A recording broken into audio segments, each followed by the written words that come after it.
E seguimos então com a leitura do livro Mecanismos da Mediunidade. Hoje vamos ver a oração, mediunidade e religião.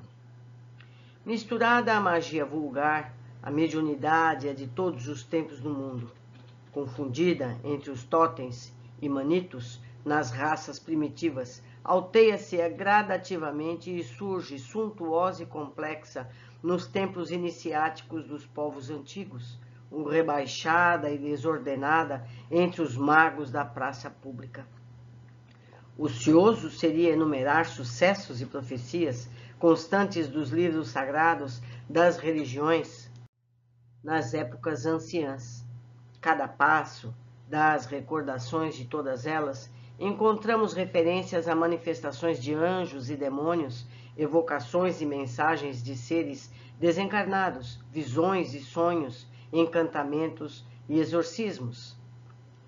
Reflexo condicionado e mediunidade. Em toda a parte, desde os amuletos das tribos mergulhadas em profunda ignorância, até os cânticos sublimados dos santuários religiosos dos tempos modernos, vemos o reflexo condicionado, facilitando a exteriorização de recursos da mente para o intercâmbio com o plano espiritual.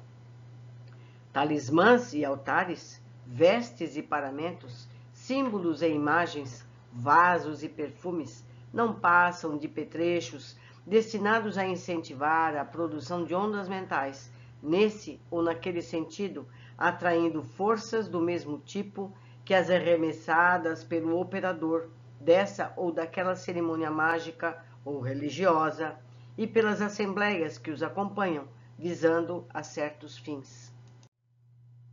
E compreendendo-se que os semelhantes se atraem, o bruxo que se vale da mandrágora para endereçar vibrações deprimentes a certa pessoa, a esta procura induzir a emissão de energias do mesmo naipe com que, à base de terror, assimila correntes mentais inferiores, prejudicando a si mesma, sempre que não possua a integridade da consciência tranquila. O sacerdote de classe elevada, toda vez que aproveita os elementos de sua fé para consolar um espírito desesperado, está impelindo-o à produção de raios mentais enobrecidos, com os quais forma o clima adequado à recepção do auxílio da esfera superior.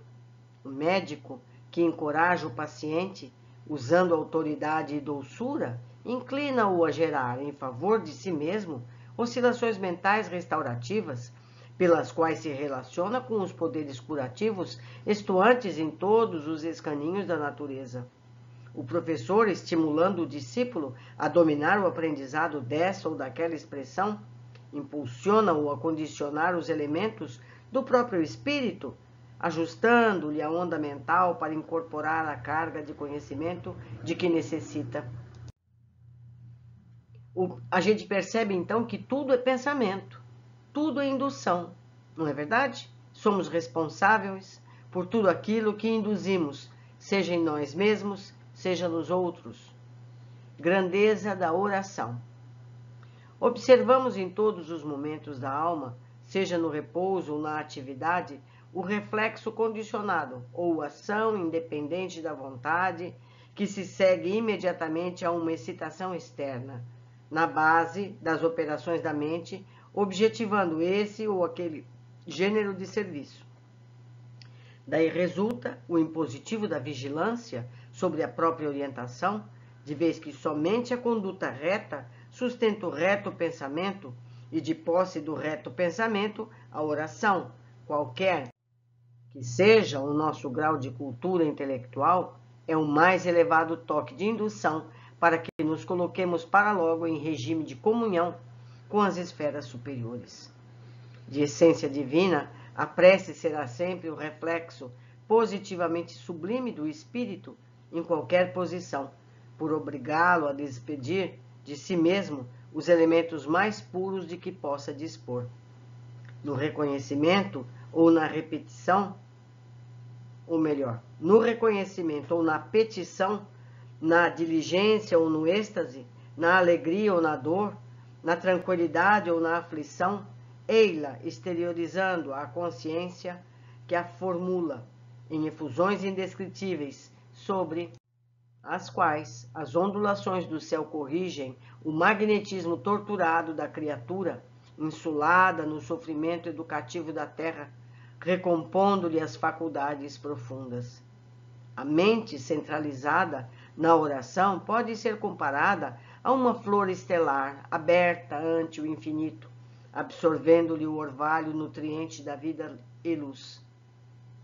Aliada à higiene do espírito, a prece representa o comutador das correntes mentais, arrojando-as à sublimação. Equilíbrio e prece. É indispensável compreender que a inteligência encarnada conta com múltiplos meios de preservar o corpo físico em que se demora. Além dos inestimáveis serviços da pele e da mucosa intestinal, que o defende das intromissões indébitas de elementos físicos e químicos, prontos a lhe arruinarem a estabilidade, o homem consegue mobilizar todo um sistema de quimioterapia bacteriana, atualmente em plena evolução, para mais ampla eficiência, com antibiose ou atuação bacteriostática levada a efeito por determinadas unidades microbianas sobre outras à vanguarda dos processos imunológicos. É possível então coibir, com relativa segurança, a febre tifoide, as desinterias, tuberculose, as riquistoses, a ptacose, infecções pulmonares e urinárias, etc. Entretanto, não acontece o mesmo quando nos reportamos à atmosfera psicológica em que toda criatura se submerge na vida social do planeta. Visto à distância, o homem, na arena carnal, pode ser comparado a um viajor na selva de pensamentos heterogêneos, aprendendo por intermédio de rudes exercícios a encontrar o seu próprio caminho de libertação e de ascese. Mentalmente exposto a todas as influências psíquicas e imperioso que eduque para governar os próprios impulsos, aperfeiçoando-se moral e intelectualmente para que se lhe aprimorem as projeções.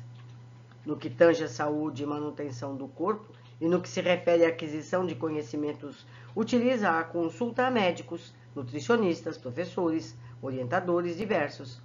É natural, dessa forma, se vale da prece para angariar a inspiração de que precisa, a fim de afinizar-se com diretrizes superiores.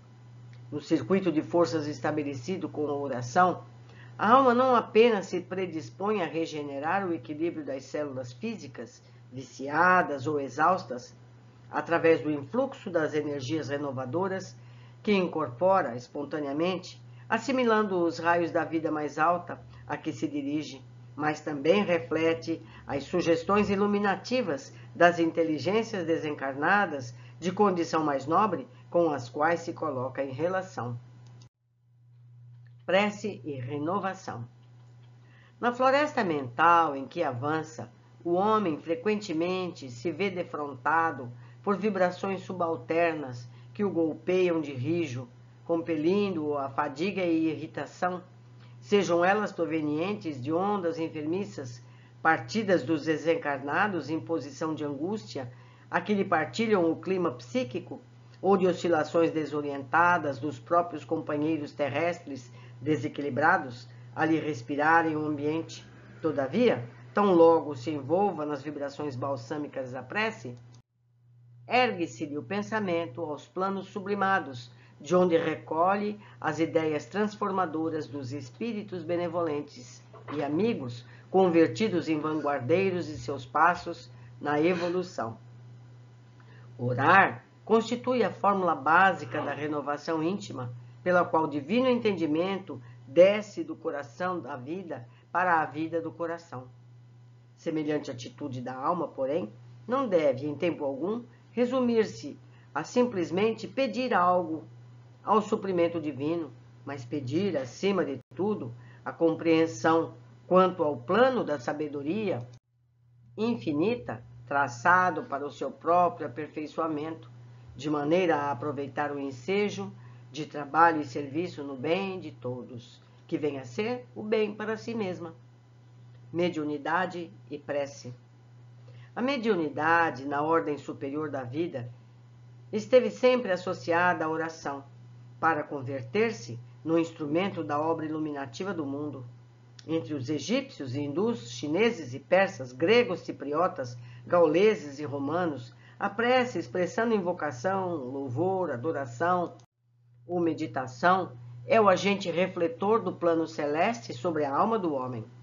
Orando, Moisés recolhe no Sinai os mandamentos que alicerçam a justiça de todos os tempos, e igualmente em prece, seja nas margens do Getsemane ou em pleno Tabor, respirando o silêncio de Getsemane ou nos braços da cruz, o Cristo revela na oração o reflexo condicionado de natureza divina, suscetível de facultar a sintonia entre a criatura e o Criador. Mais um capítulo pleno de conhecimento. E eu observo que a prece é um estado constante, pois sendo a prece resultado de nossos pensamentos, estamos pensando e estamos orando. Que tipo de oração estamos fazendo? Que tipo de vibrações mentais estamos projetando no universo? Fica aí o questionamento para cada um de nós. Meus amigos, esse é o penúltimo capítulo. Eu volto a encontrar todos no último deles. Um grande abraço e até breve.